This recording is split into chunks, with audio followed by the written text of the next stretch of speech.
২১ বছর পর আগামীকাল বুধবার মৌলভীবাজার ও শ্রীমঙ্গল সফরে যাচ্ছেন প্রধানমন্ত্রী তারেক রহমান। সকালে আকাশপথে সিলেট নেমে সড়ক পথে প্রথমে যাবেন শ্রীমঙ্গলে, পরে যাবেন মৌলভীবাজারে। সেখানে ফ্যামিলি কার্ড বিতরণ এবং সুধী সমাবেশে বক্তব্য দেবেন তিনি। সহকর্মী আহমেদ ফারুক মিল্লাদের তথ্য ছবিতে প্রতিবেদন। বুধবার দুপুরে মৌলভীবাজার শ্রীমঙ্গলের ভিক্টোরিয়া উচ্চ বিদ্যালয় মাঠে স্বল্প আয়ের মানুষের মাঝে ফ্যামিলি কার্ড বিতরণ করবেন প্রধানমন্ত্রী। সেখান থেকে সড়ক পথে মৌলভীবাজার সদরের সরকারি উচ্চ বিদ্যালয় মাঠে যাবেন। সেখানে রাজনগর উপজেলায় কম আয়ের মানুষের মাঝে ফ্যামিলি কার্ড বিতরণ শেষে সুধী সমাবেশে বক্তব্য রাখবেন। এরপরে দুসাই রিসোর্টে দলীয় নেতাকর্মীদের রাজনৈতিক সভায় যোগ দেবেন তিনি। এরই মধ্যে মৌলভীবাজার ও শ্রীমঙ্গলে প্রধানমন্ত্রীর অনুষ্ঠানকে কেন্দ্র করে প্রস্তুত করা হয়েছে মাঠ। নির্মাণ শেষ হয়েছে মঞ্চের।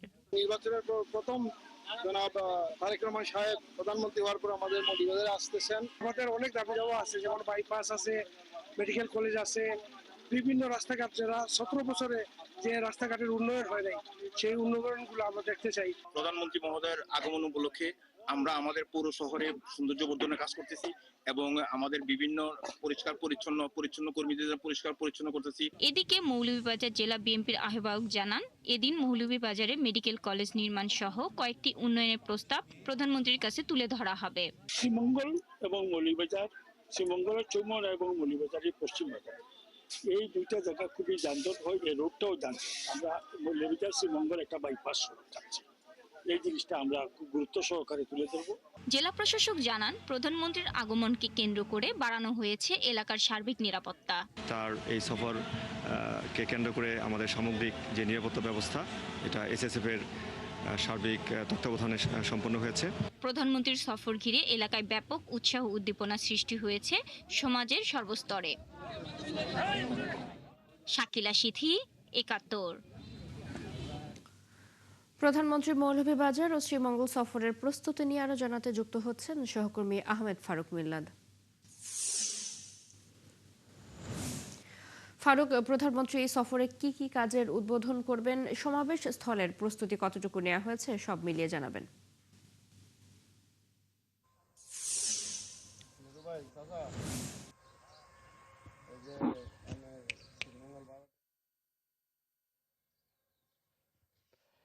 চৈতি, আপনাকে ধন্যবাদ। আসলে গত কয়েকদিন ধরে সকাল এবং বিকেলে একটা বৃষ্টি হচ্ছিল, তবে আজকে কিছুটা উজ্জ্বল আবহাওয়া। এবং আমি দাঁড়িয়ে আছি মৌলভীবাজার জেলার চায়ের জনপদ শ্রীমঙ্গল। এবং আগামীকালকে সকাল 10:30টায় সিলেটে বিমানে নামবেন প্রধানমন্ত্রী এবং তারপরই উনি সড়ক পথে শ্রীমঙ্গলে এসে পৌঁছবেন। এবং আমি আপনার যদি একটু মাঠটা দেখাই, হয়তো বৃষ্টি সিক্ত থাকার কারণে কাজ কিছুটা বিলম্বিত হয়েছে, তবে খুবই দ্রুতগতিতে কাজ এগোচ্ছে এবং অলরেডি প্রায় মঞ্চের কাজ শেষ হয়ে গেছে। এবং আমাকে যারা এখানে মঞ্চসজ্জার সাথে যারা আছেন তারা বলেছেন যে আজকে হয়তো সম্পূর্ণ কাজ শেষ হয়ে যাবে।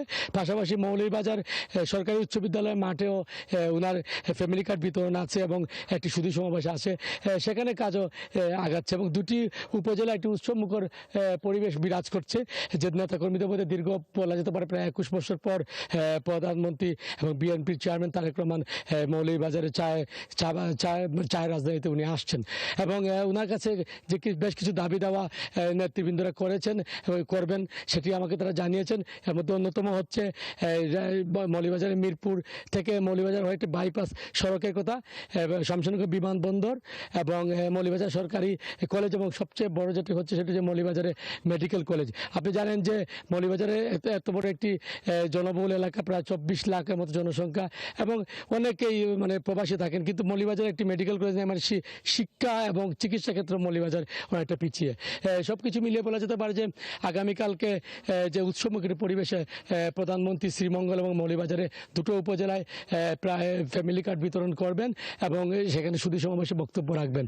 আর নেতাকর্মীরা আমার যেটা জানিয়েছেন সেটি হচ্ছে যে উনি আশায় বিএনপি আরও উজ্জীবিত হয়েছে, যেহেতু উনি কথা দিয়েছিলেন নির্বাচনের ঠিক কয়েক সপ্তাহখানেক কিছুদিন আগে এসেছিলেন নির্বাচনের।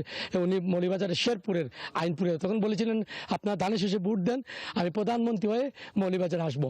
উনি সেই কথা রেখেছেন। ফলে কালকে আমাকে এখানকার সংসদ সদস্য এম নাসির রহমান এবং হাজি মুজিবুর রহমান, তো দুজনে আমাকে জানিয়েছেন তারা প্রধানমন্ত্রী ঠিক 4 মাসের বাসায় 4 মাসের মাথায় নির্বাচিত হয়ে উনি যে মৌলভীবাজার আসবেন সেটা তাদের কাছে আসলে প্রত্যাশিত ছিল না। তবে তারা আসলে প্রধানমন্ত্রীকে কী বলে ধন্যবাদ দিবেন তারা আসলে ঠিক জানেন না। তবে তারা চাচ্ছেন প্রধানমন্ত্রীকে রাজকীয় সম্বর্ধনা দিতে। সব কিছু মিলে বলা যেতে পারে উৎসবমুখর পরিবেশ বিরাজ করবে যদি আবহাওয়া ভালো থাকে এবং প্রধানমন্ত্রী সঠিক সময়ে আসবেন এবং মৌলভীবাজার এবং শ্রীমঙ্গলে সুধী সমাবেশ ফ্যামিলি কার্ড বিতরণ কর্মসূচিতে অংশগ্রহণ করবেন। চৈতি। জি ফারুক, ধন্যবাদ আপনাকে। আমাদের সাথে মৌলভীবাজার থেকে যুক্ত ছিলেন সহকর্মী আহমেদ ফারুক মিল্লাত। ব্রাহ্মণবাড়িয়ার সালিশে বৈঠকে বিরোধের জের ধরে প্রতিপক্ষের হামলায় জাহাঙ্গীর আলম নামের এক শ্রমিক দলের নেতা নিহত হয়েছেন। সোমবার সন্ধ্যায় সদর উপজেলার সুলতানপুর ইউনিয়নের সুলতানপুর উত্তরপাড়ায় এই ঘটনা ঘটে। স্থানীয় লোকজন ও নিহতের পরিবার জানান, জাহাঙ্গীর আলমের ভাতিজির সাথে প্রায় 5 বছর আগে একই এলাকার সাচ্চু মিয়ার ছেলে আতাউল্লার বিয়ে হয়। বিয়ের পর থেকে বিভিন্ন বিষয় নিয়ে স্বামী স্ত্রীর মধ্যে দাম্পত্য কলহ ছিল। এ বিষয়ে সালিশ বৈঠক বসে। সেখানে বিবাদের এক পর্যায়ে প্রতিপক্ষ হামলা চালায়। এতে জাহাঙ্গীর সহ 5 থেকে 6 জন আহত হয়। স্থানীয়রা তাদের উদ্ধার করে ব্রাহ্মণবাড়িয়া জেনারেল হাসপাতালে নিয়ে আসলে কর্তব্যরত চিকিৎসক জাহাঙ্গীর আলমকে মৃত ঘোষণা করেন। সদর সার্কেলের অতিরিক্ত পুলিশ সুপার রকিবুর রেজা বলেন, এই ঘটনায় জড়িতদের আইনের আওতায় আনার চেষ্টা চলছে। 1.5 বছরেও শেষ হওয়ার কথা ছিল প্রকল্পের কাজ, কিন্তু 8 বছরেও চালু হয়নি ঝালকাঠি সদর হাসপাতালের 250 শয্যার কার্যক্রম। ভবন নির্মাণ শেষ হলেও লিফট বসানোর জটিলতায় থমকে আছে পুরো প্রকল্প। তরুণ সরকারের তথ্য ছবিতে প্রতিবেদন। ঝালকাঠি সদর হাসপাতালে বাড়তি রোগীর চাপ সামাল দিতে 2018 সালে 100 শয্যা থেকে 250 শয্যায় রূপান্তর করতে 9তলা ভবন নির্মাণ শুরু হয়। তবে 1.5 বছরে কাজ শেষ হওয়ার কথা থাকলেও 8 বছরেও শেষ হয়নি প্রকল্প। এরই মধ্যে কয়েক দফা বাড়ানো হয়েছে প্রকল্পের মেয়াদ। কাজ শেষ না হলেও 2023 সালের অক্টোবরে ভবনটির উদ্বোধন করা হয়, কিন্তু সংকট দেখিয়ে চালু করা হয়নি চিকিৎসা সেবা। এখানে স্বল্প পরিসরে আমাদের অনেক রোগীর সেবা দেওয়া কঠিন হয়। বিশেষ করে বহির্বিভাগে অত্যন্ত রোগীর চাপ থাকে, প্রতিদিন 800-900 রোগী আসে। স্পেসটাও একটু কনজেস্টেড, এখানে আলো বাতাস একটু কম ঢোকে। এইটা একটু আমাদের খোলামেলা পরিবেশ হবে, এটা আমাদের জন্য সুবিধা হবে। নতুন ভবনের 3 তলায় সম্পূর্ণরূপে একটা প্যাথোলজি ইউনিট আছে এবং বহির্বিভাগে আমরা বড় পরিসরে সেবা দিতে পারবো। আধুনিক চিকিৎসা সুবিধা না থাকায় রোগীদের যেতে হচ্ছে বরিশাল কিংবা বেসরকারি হাসপাতালে। আজকে একটা রোগী আসলেই বরিশাল রেফার করে, দূর থেকে আজকের দৌড়ে যে কাঠালিয়া, রাজাপুর, আম্মা, নলসিটির এই যে লোকজন নিয়ে ঝালকাঠিতে আসছে একটা সুস্থ চিকিৎসা পাইতে পারে এটা চালু হইলে।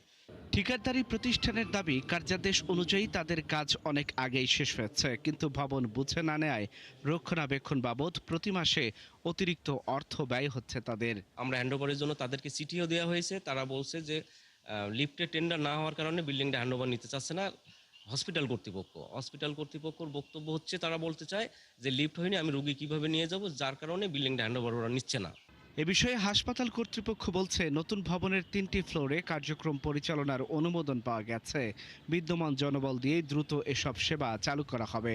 আমাদের বর্তমান সেটআপে কিন্তু রোগী আসতেছে, প্রচুর প্যাথোলজি প্রচুর হচ্ছে, এই বর্তমান সেটআপ হচ্ছে না। নতুন ভবনে গেলে মানুষ, আর আমরা আরো নতুন মেডিকেল অফিসার কনসালের নতুন জনবল জন্য চাহিদা দেওয়া আছে, আশা করছি সামনে আমরা পাবো। অন্যদিকে জেলা গণপূর্ত বিভাগ বলছে, লিফট বসানোর টেন্ডার প্রক্রিয়ায় দেরি হয় ভবনটি হস্তান্তর করা সম্ভব হয়নি। লিফট ছাড়া ওনারা যতটুকু ফ্লোর ব্যবহার করতে চায় সেটা হসপিটাল কর্তৃপক্ষ সিদ্ধান্ত নিলে যথাযথভাবে আমাদেরকে বুঝিয়ে দিতে পারবে।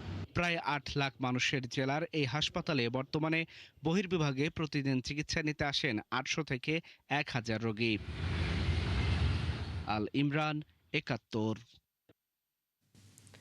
নাটোরের নলডাঙ্গায় বীরকুৎসা এলাকায় বিক্রি হয়ে যাচ্ছে খালের মাটি। এলাকার লোকজনের অভিযোগ, খালের পার কেটে মাটি বিক্রি করছে অসাধু একটি চক্র। এক্সাভেটর মেশিন দিয়ে খালের পার কেটে মাটি বিক্রি করলেও তাদের বাধা দেওয়ার কেউ নেই। বুলবুল আহমেদের প্রতিবেদন। কুচামারা ব্রিজ সংলগ্ন এলাকায় সরেজমিনে দেখা যায় খালের 2 পাশ থেকে মাটি কেটে ট্রাকে করে নিয়ে যাওয়া হচ্ছে। কৃষকরা জানান, এভাবে মাটি কাটলে খালের পার বলে কিছু থাকে না। আর এতে বর্ষার পানি ঢুকে প্রায় 4000 বিঘা ফসলি জমি প্লাবিত হওয়ার আশঙ্কা রয়েছে। পুকুর কাটলে তো তার একটা পার লাগে, ওটা একটা প্রোটেকশন, তো পার যদি না থাকে তাহলে তো ক্ষতি তো হবেই। মাটি কাটাতে জমি অল্প পানিতে প্লাবিত হয়ে যাবে এবং জমি ভাঙ্গা ডারার মধ্যে চলে যাবে। একটু চিকন করে হলেও পার থাকা লাগবে, বুঝলেন? তাছাড়া পানি এলে হাজার হাজার বিঘার ধান 2000। অনুসন্ধানে জানা যায় জেলা প্রশাসনের মালিকানাধীন এই খালের মাটি ব্যবহারের অনুমতি দিয়েছেন বরেন্দ্র বহুমুখী উন্নয়ন কর্তৃপক্ষ BMDA। এটা দেওয়ার আগে আমার আসলে ডিসি অফিসের সাথেও আমি ডিসকাস করছিলাম যে যেহেতু সরকারি প্রতিষ্ঠান চাচ্ছে পারমিশন দেওয়া যায় কিনা, তারা আমাকে বলছিল এই কারণে, না লিখিত পাবে না। এ নিয়ে BMDA বলছে তারা প্রশাসনের মৌখিক অনুমতি পেয়েছে, আর সড়ক বিভাগ বলছে ঠিকাদারের লোকজন অনুমতির বাইরে মাটি কেটেছে। আর জেলা প্রশাসনের দাবি এ নিয়ে আনুষ্ঠানিক কোনো অনুমতি দেওয়া হয়নি। আমাদের কথা ছিল যে পাটা উঁচু থাকবে একটু আর কি, কিন্তু ওটা যে লেভেল করে ফেলছে এটা আমাদের নলেজে ছিল না। মাটির এই সুষ্ঠু ব্যবস্থাপনা যাতে এটা নিশ্চিত হয়, সেটি আমরা জেলা প্রশাসনের পক্ষ থেকে সেই বিষয়ে ব্যবস্থা নেওয়া হবে, এবং এর নীতিমালার বাহিরে গিয়ে যদি কোনো কিছু করা হয়ে থাকে সেই বিষয়ে যাতে বিধি মোতাবেক ব্যবস্থা গ্রহণ করা যায় সেটিও আমরা নিশ্চিত করব। এলাকার লোকজনের দাবি অবিলম্বে খালের পার কাটা ও মাটি বিক্রি বন্ধ করে দোষীদের বিরুদ্ধে ব্যবস্থা নিতে হবে, না হলে কৃষি উন্নয়নের লক্ষ্যে নেয়া খাল পুনঃখনন প্রকল্পের ফল মিলবে না। বুলবুল আহমেদ, 71, নাটোর। নাটোরে অবৈধভাবে খালের পার কেটে মাটি বিক্রির বিস্তারিত জানাচ্ছেন সহকর্মী বুলবুল আহমেদ। বুলবুল, মাটি কাটার এই অসাধু চক্রের বিরুদ্ধে প্রশাসনের পক্ষ থেকে কোনো ব্যবস্থা নেওয়া হয়েছে কিনা, এই বিষয়ে স্থানীয়রা কি বলছে, সব মিলিয়ে জানাবেন।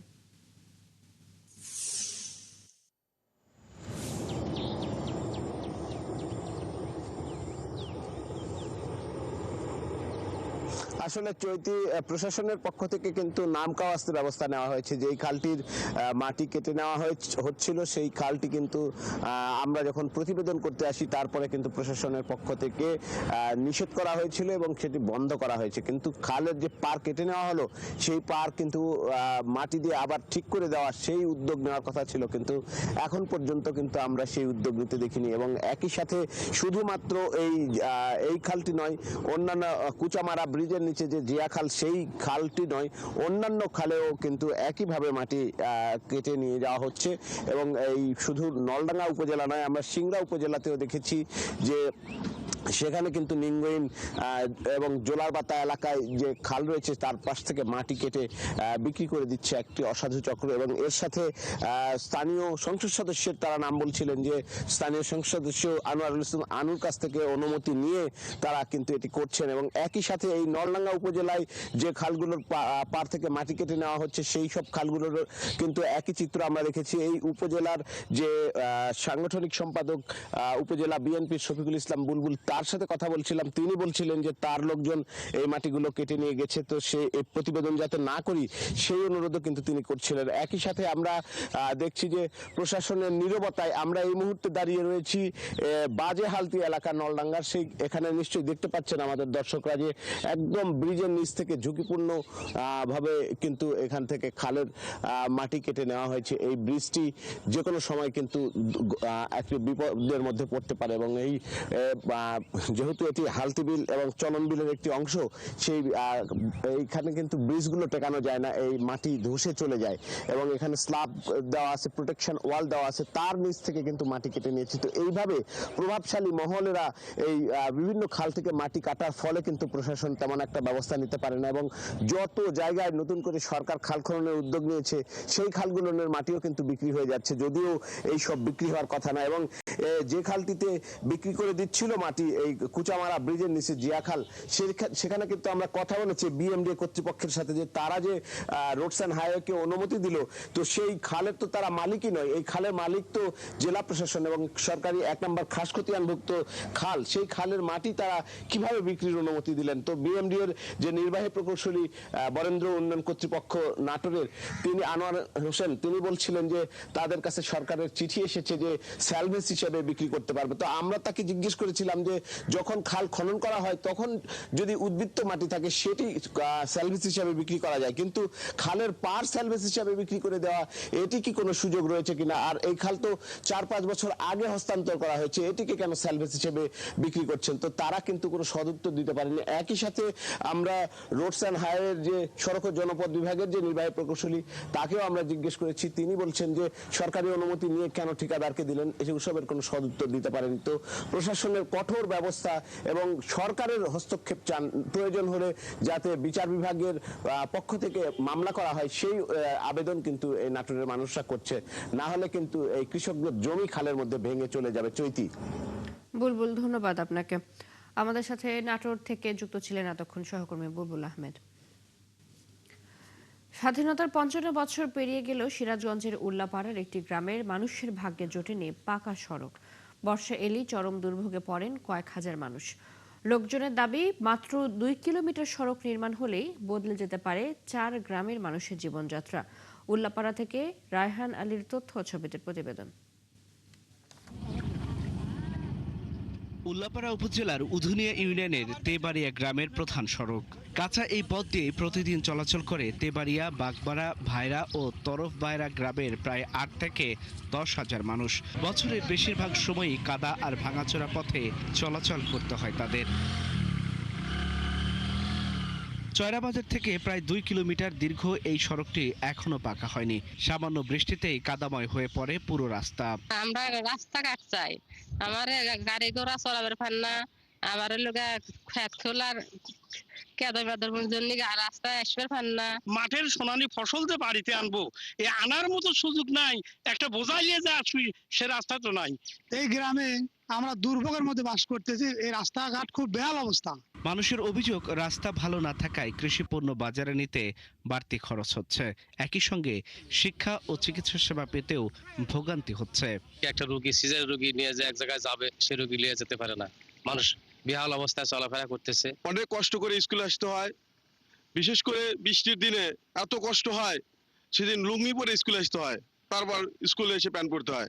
আমাদের স্কুলে আসার জন্য কোনো রাস্তা নাই, বৃষ্টি হলে আমরা পিছলে পড়ে যাই, আমাদের বই খাতা ভিজে যায়। সরকারের কাছে আমাদের একটা দাবি, একটা পাকা রাস্তা করে দেবেন। এলজিডির উপজেলা প্রকৌশলী জানান, সড়কটি পাকা করার জন্য প্রকল্প পাঠানো হয়েছে এবং তা অনুমোদনের অপেক্ষায় রয়েছে। আপকামিং প্রজেক্ট আসতেছে সিরাজগঞ্জ জেলা উন্নয়ন প্রজেক্ট। এই প্রজেক্টে অলরেডি আমরা উন্নয়নের জন্য প্রস্তাব পেশ করেছি।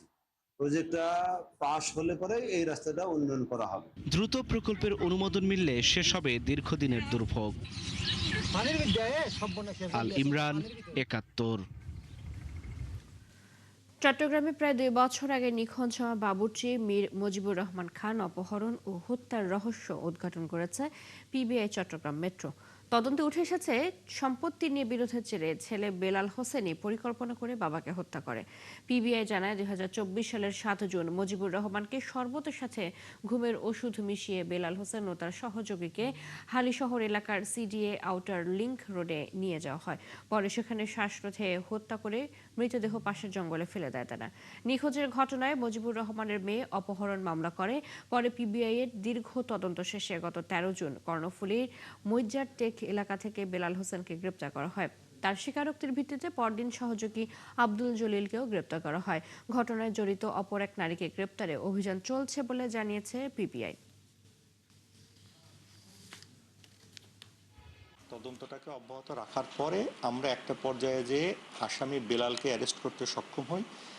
বেলালকে জিজ্ঞাসাবাদে সে পুরো ঘটনা স্বীকার করে। তারই অংশ হিসাবে ২৪ সালের জুন মাসের ৬ তারিখে একটি মহিলার সহায়তায় তারা হানি ট্র্যাপ সাজিয়ে ওই মহিলার বাসায় নিয়ে খাবারের সাথে তারা ঘুমের ওষুধটা মিশিয়ে দেয়। বাবা যখন নিস্তেজ হয়ে যায় তখন গাড়ির ভিতরে বেলাল এবং জলিল গামছা পেঁচায় তার বাবাকে হত্যা করে লাশটি আউটার সার্কুলার রোডে ফেলে যায়। জামালপুর সদরের পেঁয়াজের বাজার এলাকায় একটি পরিত্যক্ত ঘর থেকে অজ্ঞাত এক যুবকের অর্ধগলিত ঝুলন্ত মৃতদেহ উদ্ধার করেছে পুলিশ। সোমবার বিকেলে দুর্গন্ধ ছড়িয়ে পড়লে স্থানীয়রা পুলিশকে খবর দেয়। পরে পুলিশ ও ফায়ার সার্ভিসের সদস্যরা ঘটনাস্থলে পৌঁছে টিন শেড পরিত্যক্ত ঘর থেকে মরদেহটি উদ্ধার করে। জামালপুর সদর থানার তদন্ত কর্মকর্তা নূর মোহাম্মদ জানান, পরিচয় শনাক্তের পাশাপাশি মৃত্যুর কারণ উদ্ঘাটনে মরদেহ ময়নাতদন্তের জন্য জামালপুর জেনারেল হাসপাতাল মর্গে পাঠানো হয়েছে। সাভারের আশুলিয়ায় কিশোরীকে ধর্ষণের অভিযোগে তার বাবা সুলতানকে আটক করেছে পুলিশ। সোমবার বিকেলে আশুলিয়ার গাজীর চটের দুদু মার্কেট এলাকা থেকে তাকে আটক করে পুলিশের সোপর্দ করে এলাকাবাসী। ভুক্তভোগী কিশোরীকে জিজ্ঞাসাবাদ করলে ঘটনার সত্যতা পায় পুলিশ। গত 6 মাস ধরে সুলতান তার মেয়েকে বিভিন্ন সময় ধর্ষণ করে আসছিল বলে জানিয়েছে ভুক্তভোগী। বিষয়টি বুঝতে পেরে এলাকাবাসী তাকে আটক করে পুলিশে সোপর্দ করে। ভুক্তভোগী কিশোরের মা মানসিক প্রতিবন্ধী বলে জানা গেছে। আশুলিয়া থানা ভারপ্রাপ্ত কর্মকর্তা তরিকুল ইসলাম বলেন, ঘটনাস্থল থেকে অভিযুক্ত বাবাকে আটক করা হয়েছে, যথাযথ আইনি ব্যবস্থা নেওয়া হবে। দ্রব্য আইনে করা মামলায় ফরিদপুরের নিষিদ্ধ ঘোষিত যুবলীগের সালথা উপজেলার সাবেক সভাপতি ও সোনাপুর ইউনিয়ন পরিষদের চেয়ারম্যান খায়রুজ্জামান বাবু মোল্লাকে গ্রেপ্তার করেছে পুলিশ। সোমবার উপজেলার সোনাপুর ইউনিয়নের নটখোলা গ্রামে অভিযান চালিয়ে তাকে গ্রেপ্তার করা হয়। সালথা থানার ভারপ্রাপ্ত কর্মকর্তা বাবলুর রহমান খান জানান, 2025 সালে দায়ের হওয়া একটি মারামারি ও বিস্ফোরক দ্রব্য আইনের মামলায় খায়রুজ্জামান বাবু মোল্লা আসামি ছিলেন। দীর্ঘদিন তাকে খুঁজছিল আইনশৃঙ্খলা বাহিনী। তার বিরুদ্ধে একাধিক মামলা রয়েছে। নরসিংদীতে ক্লুলেস একটি হত্যাকাণ্ডের রহস্য উদ্ঘাটন করেছে পুলিশ। অজ্ঞাত মৃতদেহের পরিচয় শনাক্ত করে হত্যাকাণ্ডে প্রধান আসামি সহ 2 জনকে গ্রেপ্তার করেছে পুলিশ। গ্রেপ্তার 2 জন হলেন আনোয়ার হোসেন এবং আশিক। সোমবার সদর মডেল থানায় এক সংবাদ সম্মেলনে এ তথ্য জানান অতিরিক্ত পুলিশ সুপার কলিমুল্লাহ। তিনি জানান, 13 জুন রাত 12:30টার দিকে সদর উপজেলার নজরপুর ইউনিয়নের চম্পকনগর গ্রামের বেড়িবাঁধ এলাকা থেকে অজ্ঞাত মরদেহ উদ্ধার করে পুলিশ। মরদেহ উদ্ধারের পর তথ্য প্রযুক্তি ও গোয়েন্দা তথ্যের ভিত্তিতে 2 জনকে আটক করা হয়। পরে নিহতের বাবার করা মামলায় তাদের গ্রেপ্তার করা হয়। গ্রেপ্তার 2 জনের রিমান্ড মঞ্জুর করেছে আদালত। রাঙ্গামাটির কাপ্তাইয়ে জলবায়ু পরিবর্তনের ঝুঁকি মোকাবিলা ও সচেতনতা বাড়ানোর লক্ষ্যে আলোচনা সভা হয়েছে। সোমবার উপজেলা পরিষদের সম্মেলন কক্ষ কিন্নরিতে এই সভা হয়। কাপ্তাই উপজেলায় youth development for sustainable Bangladesh প্রকল্পের আওতায় আয়োজিত সভায় স্থানীয় প্রশাসন, বিভিন্ন দপ্তরের সরকারি কর্মকর্তা, হেডম্যান, সাংবাদিক এবং স্থানীয় ইউথ গ্রুপের সদস্যরা অংশ নেন। সভায় জলবায়ু পরিবর্তনের ফলে সৃষ্ট বৈশ্বিক সংকট এবং পার্বত্য অঞ্চলের ওপর এর নেতিবাচক প্রভাব নিয়ে বিস্তারিত আলোচনা হয়। কাপ্তাই উপজেলা নির্বাহী কর্মকর্তা রায়হানুল ইসলাম সভায় প্রধান অতিথি ছিলেন। কিশোরীদের স্বাস্থ্য সুরক্ষার সচেতনতায় সাভারের 3টি স্কুলে হয়েছে আলোচনা সভা। আমার রক্ষক আমি, আমি অনন্যা। সোমবার সাভারে নেওয়াজ আলী আইডিয়াল স্কুল, মিন্নত আলী উচ্চ বিদ্যালয় ও কুমকুমারী আইডিয়াল স্কুল অ্যান্ড কলেজের 3 শতাধিক ছাত্রী নিয়ে এই অনুষ্ঠানের আয়োজন করা হয়। Women's federation for world peace Bangladesh ও মেঘনা গ্রুপের অনন্যা ফ্রেশ প্রোডাক্টস যৌথভাবে এই অনুষ্ঠানের আয়োজন করেন। অনুষ্ঠানে অতিথিরা তাদের পিরিয়ড বিষয়ক বিভিন্ন সমস্যার কথা তুলে ধরেন। পরে চিকিৎসক সমস্যার সমাধান নিয়ে আলোচনা করেন। পাশাপাশি সামাজিক, মানসিক এবং নিজেদের আত্মরক্ষা বিষয়ক প্রশিক্ষণ দেওয়া হয়। এরপর মেঘনা গ্রুপ অব ইন্ডাস্ট্রিজের অনন্যা স্যানিটারি ন্যাপকিনের পক্ষ থেকে উপস্থিত কিশোরীদের ফ্রেশ অনন্যা স্যানিটারি ন্যাপকিন এবং টি-শার্ট সৌজন্য হিসেবে প্রদান করা হয়। রাজশাহী বিভাগের আমের বাজারে এখন বহাল রয়েছে বহু পুরনো ঢলন প্রথা। কৃষকের অভিযোগ, প্রশাসনের সিদ্ধান্ত অনুযায়ী কেজি ভিত্তিক বেচাকেনা চালুর কথা থাকলেও তা রয়ে গেছে শুধু কাগজে কলমে। এতে করে প্রতি মৌসুমে শত শত কোটি টাকার আম বিনামূল্যে চলে যাচ্ছে ব্যবসায়ীদের হাতে। আর ভুক্তভোগীদের কাছ থেকে লিখিত অভিযোগ না পাওয়ায় কোনো ব্যবস্থা নেওয়া যাচ্ছে না বলে জানান উপজেলা নির্বাহী কর্মকর্তা। মেহেদী হাসানের তোলা ছবিতে রাশেদুল হক রুশোর প্রতিবেদন। একসময় পরিবহন ও সংরক্ষণজনিত ক্ষতি পুষিয়ে নিতে বিক্রির সময় প্রতিমনে 1 থেকে 2 কেজি অতিরিক্ত আম দেওয়ার প্রচলন থাকলেও সময়ের সঙ্গে তা বেড়েছে অস্বাভাবিকভাবে। এখন অনেক ক্ষেত্রে 40 কেজির মূল্যে ন্যূনতম 45, অনেক ক্ষেত্রে 50 কেজি পর্যন্ত আম দিতে বাধ্য হন কৃষকরা, যা ঢলন হিসেবে পরিচিত। প্রতিমন আমের দাম ২,০০০ টাকা ধরে প্রতি কেজির মূল্য দাঁড়ায় ৫০ টাকা, কিন্তু ৫৪ কেজি আম দিয়ে একই টাকা পাওয়ায় কৃষকরা বাস্তবে প্রতি কেজিতে পান মাত্র ৩৭ টাকা। অর্থাৎ কৃষক উৎপাদিত পণ্যের প্রায় ২৬% মূল্য হারাচ্ছেন। আর এভাবে প্রতি মৌসুমে শত শত কোটি টাকার আম বিনামূল্যে চলে যাচ্ছে পাইকারদের হাতে। আজকে কিনে যখন এই আমটা পাকবে তখন পাকার পরে আমটা কমে যায়। এই কমার ক্ষেত্রে ওই ঢলন সিস্টেমটা আছে। 40 কেজিতে মন, সেখানে আমার 50 কেজিতে মন দেওয়া লাগে। এই জায়গাতে আমাদের চরম একটা ক্ষতি হচ্ছে। এটা তারা সিন্ডিকেট করেছে। লাভ নেই, লাভ নেই, আম বেশি কোনো লাভ নেই। এইভাবে মারি গেলে বলেন। কনজিউমার অ্যাসোসিয়েশন অব বাংলাদেশের রাজশাহী শাখার সাধারণ সম্পাদক বলেন, এটি দেশের কৃষি পণ্য বিপণন ব্যবস্থার একটি বড় দুর্বলতা। ভোক্তা লেভেলেরা তো আর ঢলন পাচ্ছে না। এই সিদ্ধান্ত মাঠ পর্যায়ে বাস্তবায়ন করতে গেলে তো আসলে আমাদেরকে সবাই মাঠে যেতে হবে, প্রশাসনকে সক্রিয় ভূমিকা রাখতে হবে। প্রশাসনের যদি কোনো দুর্বলতা থেকে থাকে তাহলে এটি বাস্তবায়ন হবে না। এদিকে ঢলন প্রথা নিয়ে কারো কাছ থেকে অভিযোগ না পাওয়ায় ব্যবস্থা নেওয়া যাচ্ছে না বলে জানালেন এই উপজেলা নির্বাহী কর্মকর্তা। তো সরাসরি ঢলন প্রথা নিয়ে কোনো কৃষক এখন পর্যন্ত আমার কাছে কোনো অভিযোগ করেনি। যদি কৃষকদের পক্ষ থেকে সেরকম কোনো জোরালো অভিযোগ থাকে আমরা অবশ্যই এটা ঊর্ধ্বতন কর্তৃপক্ষকে লিখিতভাবে জানাবো যে এই প্রথাটা যেন কমিয়ে আনা হয় বা বাতিল করা হয়, যাতে কৃষকরা উপকৃত হন। তবে কৃষককে ক্ষতির হাত থেকে বাঁচাতে প্রয়োজনে আমের হাট বাজারগুলোতে মোবাইল কোর্ট পরিচালনার কথা বলছে স্থানীয় প্রশাসন। রাশিদুল হক, রুশো, ৭১, রাজশাহী। ঢলন প্রথায় আম চাষির ক্ষতির প্রসঙ্গে জানাতে রাজশাহী থেকে যুক্ত হচ্ছেন সহকর্মী রাশিদুল হক, রুশো।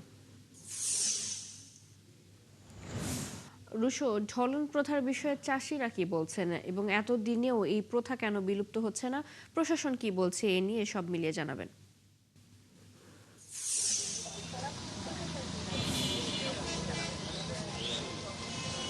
দেখুন, এই প্রথাটি কিন্তু দীর্ঘদিনের।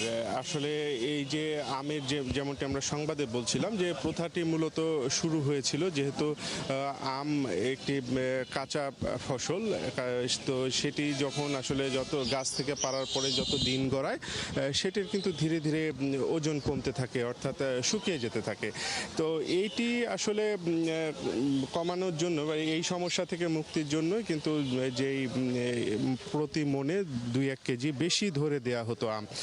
তো এটি ধীরে ধীরে বাড়তে বাড়তে এই যে ঢলন প্রথা এটি কিন্তু এখন ন্যূনতম 45 কেজি হয়ে দাঁড়িয়েছে এবং কোনো কোনো ক্ষেত্রে বিশেষ করে চাঁপাইনবাবগঞ্জগুলোর বাজারে আমরা দেখেছি সেটি 50 কেজির ওপরে চলে আসে।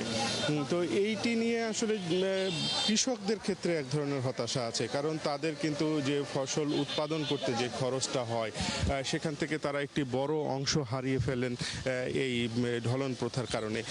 এখানে বেচাকেনা হচ্ছে, আমরা একজন ব্যবসায়ীর সাথে একটু কথা বলে নিতে চাই। কেমন বেচাকেনা চলছে, কি কি আম আছে শুরুতে একটু সেটি জানাবেন। এখন বর্তমানে আপনার চলছে রাজশাহীতে বলে আমরা খিরসাপাত, আর বাইরে বলে হিমসাগর। আর ন্যাংরাটা মার্কেটে চলে আসছে। ন্যাংরা মোটামুটি 3-4 দিন থেকে শুরু হয়ে গেছে। আম্রপালিও কালকে থেকে অলরেডি মার্কেটে চলে আসছে। এই যে আমরা যখন সাধারণ মানুষ যখন আম কিনি তখন 40 কেজিতে মন কিনতে হয়, আপনারা যখন বাগান থেকে কেনেন তখন একটি ঢলন পান, এইটি আসলে কত কেজি পর্যন্ত হয়ে থাকে? আসলে আমরা বর্তমান রাজশাহী এলাকায় যে আমটা কিনছি ক্যারেট সহ ওজন হয় 50 কেজি, আর আমরা পাইকারি মাল সেল করি 46 কেজিতে। ক্যারেট সহ 46 সেল করতেছি। সেক্ষেত্রে দেখা যাচ্ছে খরচ আছে, খরচ বাদ দিয়ে আমাদের মনে হয়তো 50-100 টাকা লাভে বিক্রি করতে হয় আমাদের। জি, জ্যোতি যেটি শুনছিলেন যে এখানে মোটামুটি 46 কেজি ক্যারেট সহ, অর্থাৎ একটি ক্যারেটের ওজন যদি আমরা 1 কেজি ধরি ওই 45 কেজি আসলে গড়ে দাঁড়ায় এটি পাইকারি। তবে খুচরা যে সমস্ত ক্রেতা বা ভোক্তারা আছেন তারা কিন্তু আসলে সেই সুবিধাটি পান না। তো সেই ক্ষেত্রে এই মাঝখান থেকে একটি অংশ, অর্থাৎ কৃষক তার যে ন্যায্য মূল্য সেটি থেকে বঞ্চিত হচ্ছেন, আবার ভোক্তারা তারাও এটি সুবিধা পাচ্ছেন না, অর্থাৎ মধ্যস্বত্বভোগী যারা আছেন তারা কিন্তু এই সুবিধাটি আসলে ভোগ করছেন।